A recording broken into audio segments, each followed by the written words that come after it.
नमस्कार दोस्तों।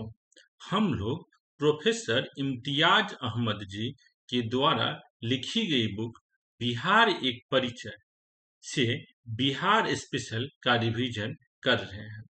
अभी तक हम लोग इस बुक के पहले चैप्टर, जो पहला चैप्टर का नाम क्या है, इतिहास के स्रोत। इतिहास के स्रोत फर्स्ट चैप्टर से हम लोग टोटल 22 क्वेश्चन पिछले 3 वीडियो में डिस्कशन कर चुके हैं। टोटल 22 क्वेश्चन पिछले 3 वीडियो में डिस्कशन कर चुके हैं। आज हम लोग इसके आगे के क्वेश्चन, पहले चैप्टर के आगे के क्वेश्चन नंबर 23 से क्वेश्चन को डिस्कशन करने के लिए जा रहे हैं। तो चलिए स्टार्ट करते हैं। बिहार एक परिचय। क्वेश्चन है, बिहार के लिए सर्वाधिक प्राचीन साहित्यिक स्रोत है कौन सा है? बिहार का इंफॉर्मेशन हमको सबसे पहले किस साहित्यिक स्रोत से मिलता है? तो यहाँ पे आंसर क्या होगा? अथर्ववेद। अथर्ववेद में हमें सबसे पहले मगध शब्द के बारे में पता चलता है। ऋग्वेद में बिहार से रिलेटेड कोई भी शब्द नहीं है। अरण्यक, उपनिषद, सामवेद, ये आंसर नहीं होगा। इसका आंसर क्या होगा? अथर्ववेद। देखिए इसमें जो बुक में दिया गया है, जो ऋग्वेद में एक शब्द आता है किकाता। ऋग्वेद में एक शब्द आता है किकाता, जो एक जगह को बता रहा है, लेकिन वो जगह कहाँ है इसमें मतभेद है विद्वानों के बीच में। कुछ लोगों का मानना है जो ये जो जगह किकाता शब्द जो जिस जगह को निरूपित कर रहा है वो शायद मगध को है, को निरूपित कर रहा है। किकाता जहाँ का राजा का नाम क्या दिया गया है? परमगंध। राजा का क्या नाम दिया है? परमगंध। ऋग्वेद में परमगंध नामक एक अमित्र सरदार के कीका में शासन करने का उल्लेख मिलता है। किकाता में शासन करने का उल्लेख मिलता है। विद्वान लोग अंदाजा लगाते हैं कि काता जो है शायद मगध शब्द के लिए यूज हुआ है, लेकिन कोई कंफर्मेशन नहीं है। लेकिन अथर्ववेद में जो मगध शब्द क्लियरली मेंशन है। इसमें क्या है देखिए, हालांकि अथर्ववेद का एक भजन एक कवि की इच्छा व्यक्त करता है कि बुखार गंधारियों मुझबंतों अंगों और मगध को प्रभावित कर सकता है। अर्थात अथर्ववेद में एक भजन है जिसमें अंग प्रदेश और मगध शब्द का प्रयोग हम लोग देखते हैं। इस तरीके से हम लोग को पता चलता है जो बिहार के लिए प्राचीन साहित्यिक स्रोत कौन सा है? अथर्ववेद। आंसर क्या हो जाएगा इसका? ए। देखिए यहाँ पर लिखा भी गया है, और भी इस क्वेश्चन का इंफॉर्मेशन देख लेते हैं। मगध और अंग का उल्लेख ऋग्वेद में नहीं मिलता है। मगध और अंग का उल्लेख हमको ऋग्वेद में नहीं मिलता है। सर्वप्रथम अथर्ववेद में ही इसका उल्लेख हुआ है। अथर्ववेद में मगध के लोगों को ब्रात्य कहा गया है। मगध के लोगों को क्या कहा गया? ब्रात्य कहा गया, जो प्राकृत भाषा बोलते हैं। उनके प्रति तिरस्कार पूर्ण भाव प्रकट किए गए हैं, और यहाँ तक यह इच्छा व्यक्त किया गया है कि पूर्व दिशा में स्थित अंग और मगध के लोग ज्वर द्वारा ग्रसित किए जाए। अर्थात मगध जो है, अंग जो है, बिहार शब्द का बिहार के लिए जो जगह का नाम है वो हमें वैदिक साहित्य में कहां पर सबसे प्रथम मिलता है? तो अथर्ववेद में मिलता है। इसका आंसर क्या हो जाएगा? आपको ए हो जाएगा। नेक्स्ट क्वेश्चन देखते हैं। बिहार में स्थित महाजनपदों के बारे में जानकारी मिलती है। तो बिहार में स्थित या भारत में जो 16 महाजनपद है उसकी जानकारी हमें कहां से मिलती है? बौद्ध साहित्य अंगुत्तर निकाय से। अंगुत्तर निकाय जो है सुत्त पिटक का एक भाग है। सुत्त पिटक के 5 भाग हैं, उसमें से एक भाग है अंगुत्तर निकाय। उसी में आपको 16 महाजनपद, भारत के 16 महाजनपद का नाम दिया गया है।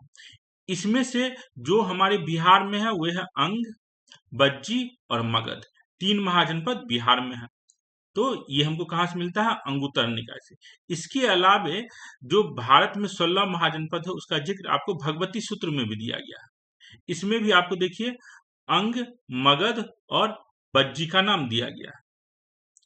तो महाजनपद का इंफॉर्मेशन हमको कहाँ कहाँ से मिलता है?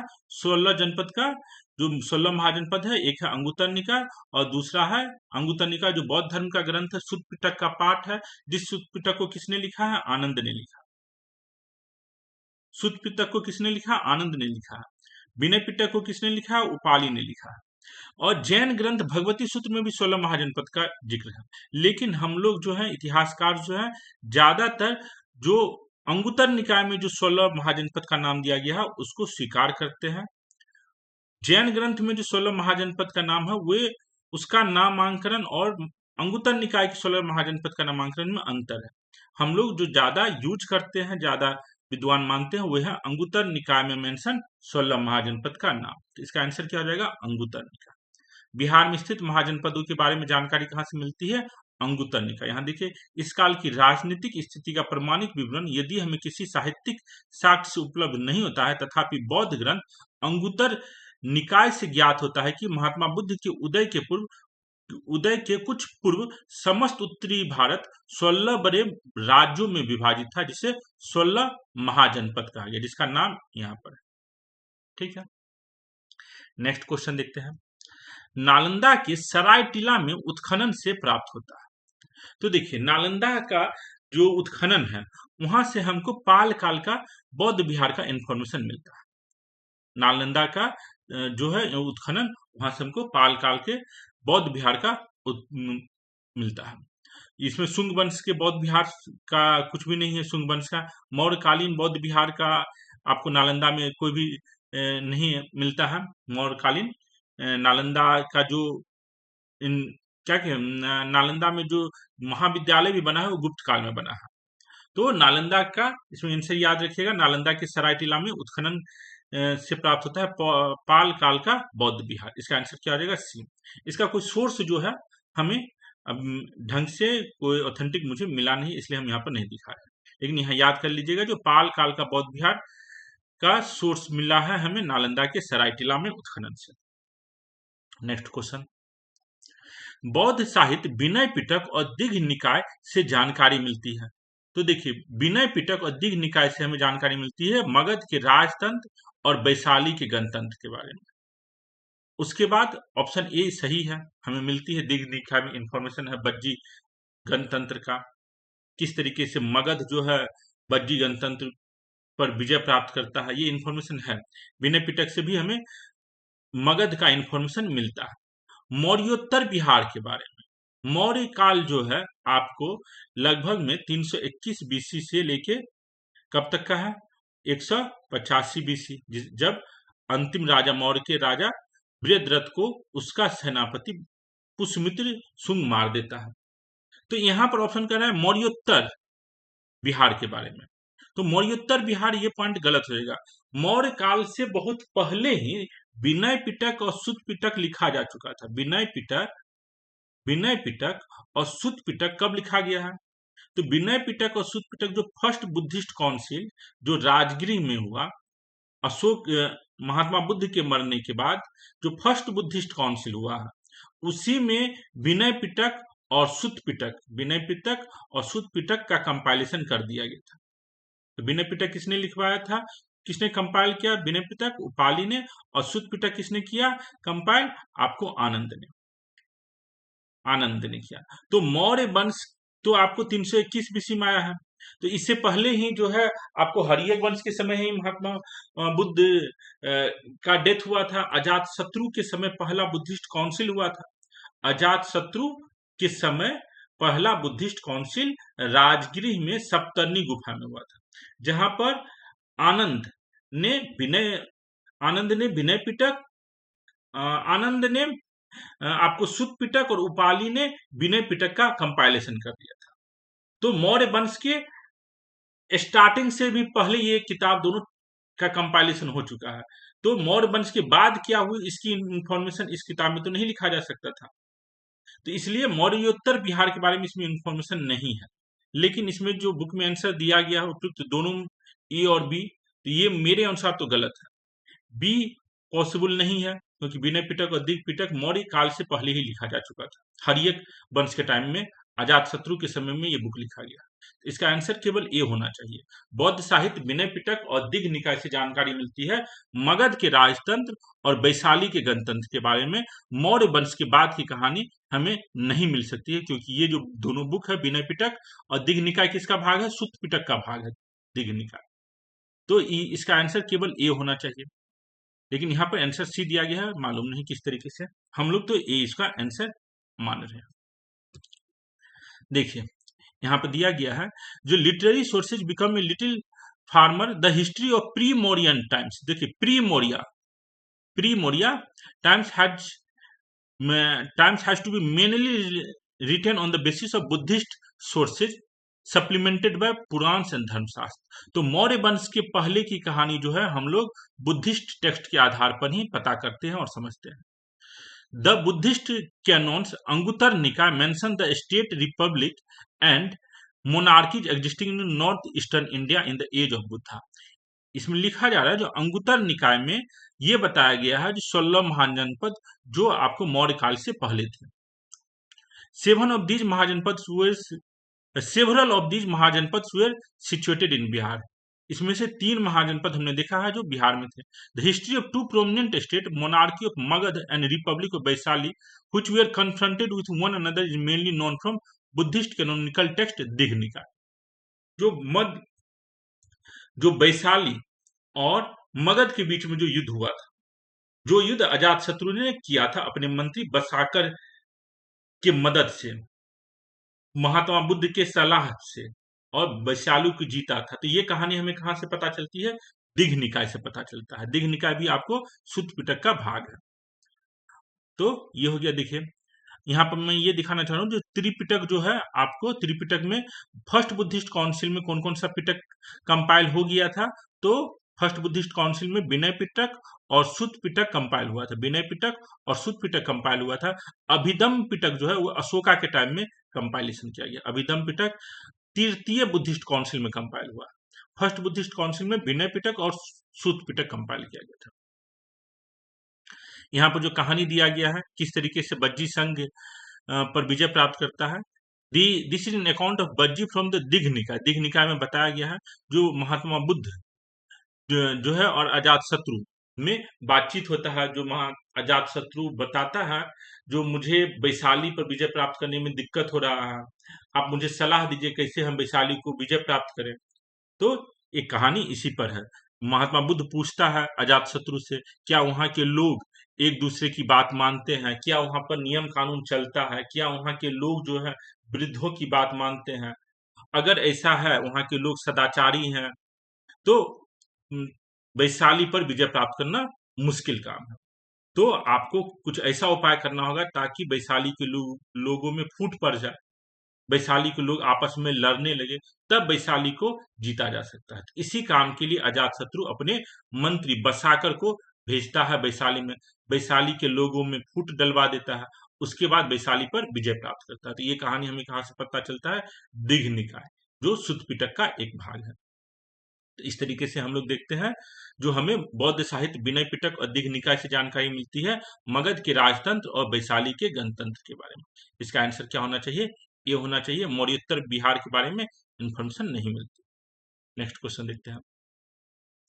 बिहार में बड़े पैमाने पर उत्खनन करवाने तथा कई प्राचीन स्थलों की खोज करने वाला पुरातत्ववेत्ता थे।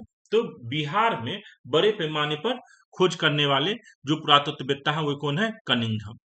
कौन है? कनिंघम। इसका आंसर क्या हो जाएगा? कनिंघम। ये दयाराम साहनी जो है ये आपको इंडस वैली सिविलाइजेशन सिंधु घाटी सभ्यता से रिलेटेड आदमी है। विलियम जोन्स आपको 1784 ईस्वी में भारत में आता है। विलियम जोन्स ये बहुत बड़े विद्वान आदमी है। ये जो भारतीय साहित्य है उसका अनुवाद करते हैं। विलियम जोन्स भारतीय साहित्य जो संस्कृत साहित्य है उसका अनुवाद करते हैं। मार्टिमर व्हीलर ये आपको 20वीं शताब्दी में ये ब्रिटिश गवर्नमेंट का एक ऑफिसर है। तो इसका कहानी ये पुरातत्ववेत्ता जो है प्राचीन स्थल की खोज के लिए नहीं जाने जाते। कौन जाने जाते? तो कनिंघम जाने जाते। तो देखते हैं हम लोग कनिंघम।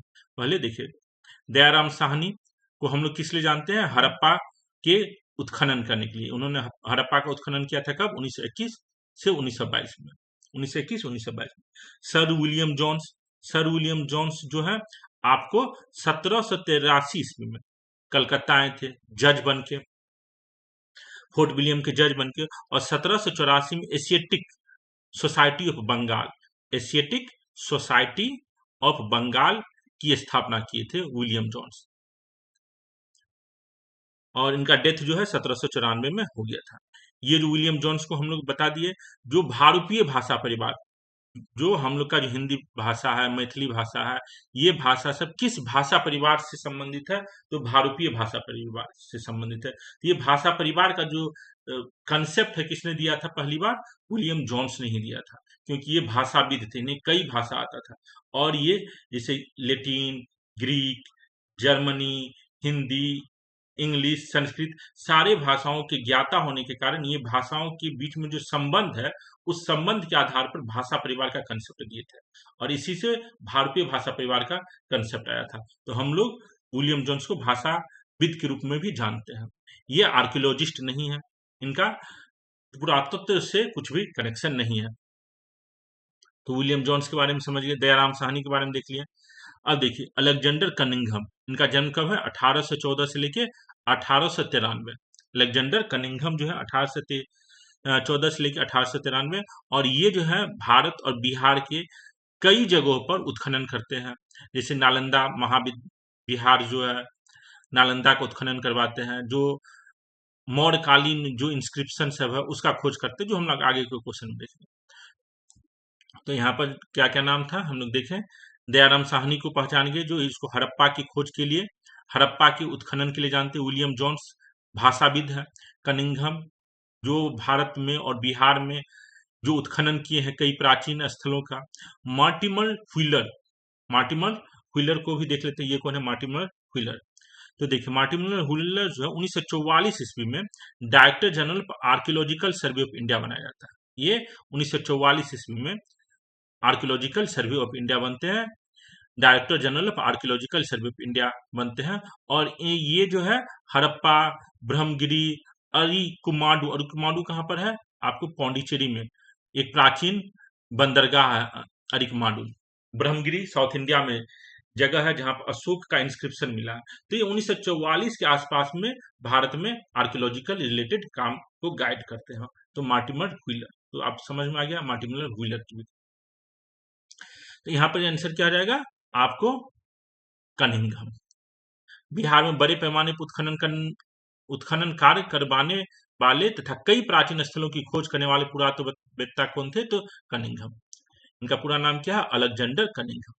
इनकी जो बुक है, इनका बुक है देखिए, archaeological survey of India, report of tours in north and south Bihar in 1880-81। Major general Alexander Cunningham ने उन्होंने अपना एक बुक निकाला था, tours in north and south Bihar 1880 और 81। इसमें नॉर्थ और साउथ बिहार के बहुत सारी जगहों का उन्होंने उत्खनन किया था, उसका पूरा विवरण लिखा। उसके बाद नालंदा में स्थित बड़ा गांव का पता किसने लगाया था? तो नालंदा में स्थित बड़ा गांव का पता किसने लगाया है? तो कनिंघम ने लगाया है। इसका आंसर क्या हो जाएगा? Cunningham. R Bruce Foote, R Bruce Foote कौन है? इसको भी जान लेते हैं।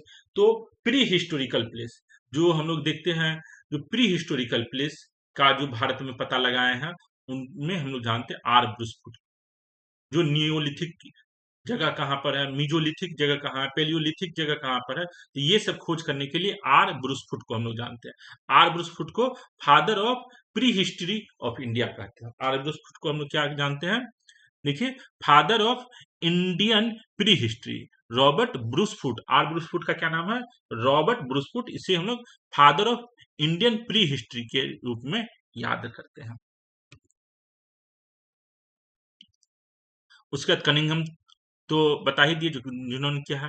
मॉर्टिमर व्हीलर हमने देखा था 1944 के आसपास, हड़प्पा, अरिकमेडु, ब्रह्मगिरी, इन लोग इस ये सब जो जगह है वहाँ का ये सर्वे, आर्कियोलॉजिकल सर्वे करते हैं मार्टिमर व्हीलर। मैकेंजी, मैकेंजी जो है भारत का मैप बनाता है। मैकेंजी भारत का मैप बनाता है, इसको भी हम लोग देखते लेते हैं मैकेंजी को। कॉलिन मैकेंजी, कॉलिन मैकेंजी जो है first surveyor general of India 1815 से 1821 की ईस्वी में है। First surveyor general of India, ये पूरा साउथ इंडिया का मैप बनाते हैं। तो मैप बनाने के लिए हम लोग जानते हैं किसको? Surveyor general of India Colin McKenzie.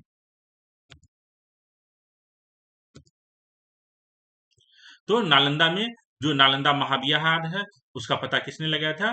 तो अलेक्जेंडर कनिंघम। आर ब्रूसफुट को भी हम लोग पहचान गए कौन थे? मॉर्टिमर व्हीलर क्या किए हैं? इनका कहानी है 1944 के आसपास का। आर ब्रूसफुट जो है father of Indian pre history है, और लॉर्ड मैकेंजी आपको भारत का मैप बनाए हैं। तो अर्थात भारत का जो जगह है उसका सर्वे करके भारत का मैप बनाने का उन्होंने कोशिश किया था। कब? 1820 ईस्वी के आसपास। नेक्स्ट, तो इसका आंसर क्या आ जाएगा? बी। अब देखिए, ये हम लोग देख लिए Alexander Cunningham, Robert Bruce Foote, Mortimer Wheeler, Colin Mackenzie. पुरातत्ववेत्ता कनिंघम ने बिहार में खोज की थी, तो केसरिया स्तूप, जो चंपारण में केसरिया स्तूप है उसका। लौरिया अरेरेज का अशोक स्तंभ का भी उन्होंने खोज किया था। बसाड के अवशेषों के आधार पर वैशाली के प्राचीन स्थल, इसका आंसर क्या आ जाएगा? डी। सारी जगहों का इन्होंने खोज किया है। तो देखिए यहाँ पर पूरा जगह का नाम दिया गया है आपको। जैसे देखिए लौरिया नंदनगढ़, लौरिया अरेरेज, रामपुरबा, उसका वैशाली का बसागढ़ जो है, केसरिया स्तूपा, ये बुक है इनका अलेक्जेंडर कनिंघम का, tours in north and south Bihar, 1880-81 में उन्होंने जो टूर किया। और जिस जिस जगह को उन्होंने आपको एक्सकवेट किया था, वहां पर खोजा, उस सबका यहाँ पर नाम भी दिया गया है।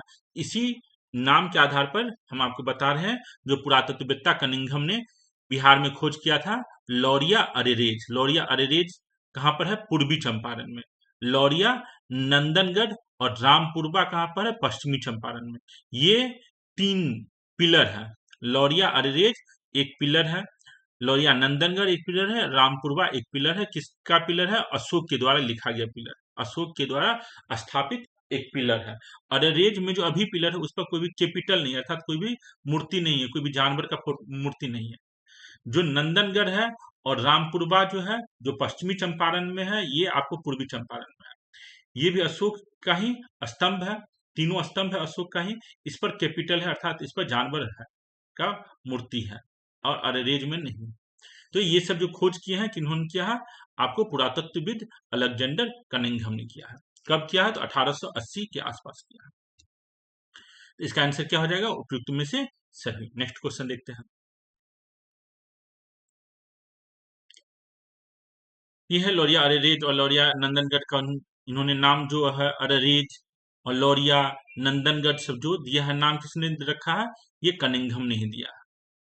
इस गांव का नाम था लौरिया, और क्यों उसने इसका नाम अरेरेज रखा है, नंदनगढ़ रखा है, ये इसमें बताए हैं जो कनिंघम ने, क्यों मैंने इस जगह इसका नाम अरेरेज और नंदनगढ़ रखा है। तो ये यहाँ पर बताने की कोशिश किया गया है, जिससे ये पता चलता है जो कनिंघम ने ही इसे ज्यादा फेमस किया।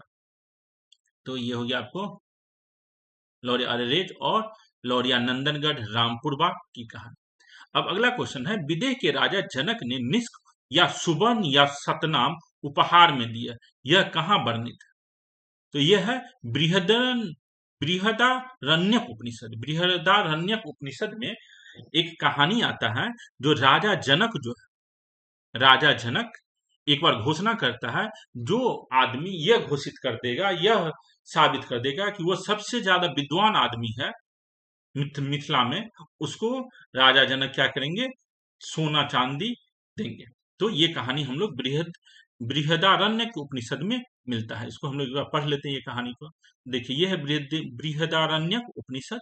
बृहदारण्यक उपनिषद में ही यह कहानी है, जिसको हम लोग हिंदी में थोड़ा सा पढ़ लेते हैं। तो देखिए, हम प्रथम जनक और गुरु याज्ञवल्क्य के बीच में हुई बातचीत पर चर्चा करने जा रहे हैं। राजा जनक के मन में आया कि उन्हें पता करना चाहिए कि उनके देश में सबसे अधिक विद्वान कौन है। वहां बहुत से विद्वान लोग ऋषि मुनि थे, लेकिन सर्वप्रमुख कौन थे? वह उनमें से सर्वश्रेष्ठ से दीक्षा लेना चाहते थे। जो भी सबसे ज्यादा ज्ञानी है, उनसे राजा जनक ज्ञान दीक्षा लेना चाहते थे, लेकिन सर्वश्रेष्ठ का पता कैसे लगा? देश में सैकड़ों हजारों लोग थे, तो उसने एक योजना सोची। उसने अपने महल में एक विशाल यज्ञ का आयोजन किया और सभी महान लोग, ऋषियों, संतों और विद्वानों को इस महान यज्ञ में भाग लेने के लिए आमंत्रित किया, जहां उन्होंने प्रचुर मात्रा में दान दिया। इस बलिदान को बहुदक्षिणा कहा जाता था, क्योंकि इसमें परोपकार, दान, उपहार के रूप में बहुत कुछ दिया जाता था। यह सभी लोगों के लिए बहुत खुशी का अवसर था। अनेक लोग, हजारों की संख्या में सभी देश से आए। बादशाह का इरादा था कि यह यज्ञ के लिए हजारों की संख्या में आने वाले लोगों को इस समूह में सबसे बड़े लोग भी उपस्थित हो सके। अब उसने सोचा, मुझे दरबार में सबसे महान व्यक्ति की उपस्थिति का पता लगाने के लिए कोई तरीका खोजना चाहिए। बहुत विचार करने के बाद उन्होंने महल के खुले दरबार में बलिदान के लिए वहां एकत्र हुए सभी हजारों लोगों के सामने यह घोषणा की, यहाँ 1000 गायें देखने में बड़ी और सुंदर, दूध देने वाली और दिखने में बहुत समृद्ध थी, जिसके प्रत्येक सींग में 10 सोने के सिक्के बंधे हुए। यही जो है, जिसके गाय के प्रत्येक सिंह में 10 सोने के सिक्के बंधे हुए। प्रत्येक गाय के सिंहों में 10 सोने के सिक्के बंधे थे और वे 1000 गाय थे। तो 1000 गाय है और हर एक गाय के दोनों सिंग पर 10-10 सोने के सिक्के बंधे हैं। आप में से जो सबसे अच्छा हो वह इन सभी गाय को ले सकता है। यह आपको पता लगाना है कि आप में सर्वश्रेष्ठ कौन है। आप में जो भी सर्वश्रेष्ठ है वह खड़ा हो सकता है और इन हजारों गायों को, जिनके सिंगों पर इतने सारे सोने के सिक्के बंधे हैं, ले जा सकता है। अब कौन कह सकता था मैं सर्वश्रेष्ठ हूँ? तो ये कहानी मिलती है आपको बृहदारण्यक उपनिषद में, जिसमें फाइनली याज्ञवल्क्य जो है साबित करता है जो मैं सबसे सर्वश्रेष्ठ हूँ, और उसको वे जो है सारा गाय जिसके सिंग पर सोने के सिक्के बंधे हुए हैं वो लेके चला जाता है। तो ये कहानी आपको कहाँ पर मिली हुई है? बृहदारण्यक उपनिषद में।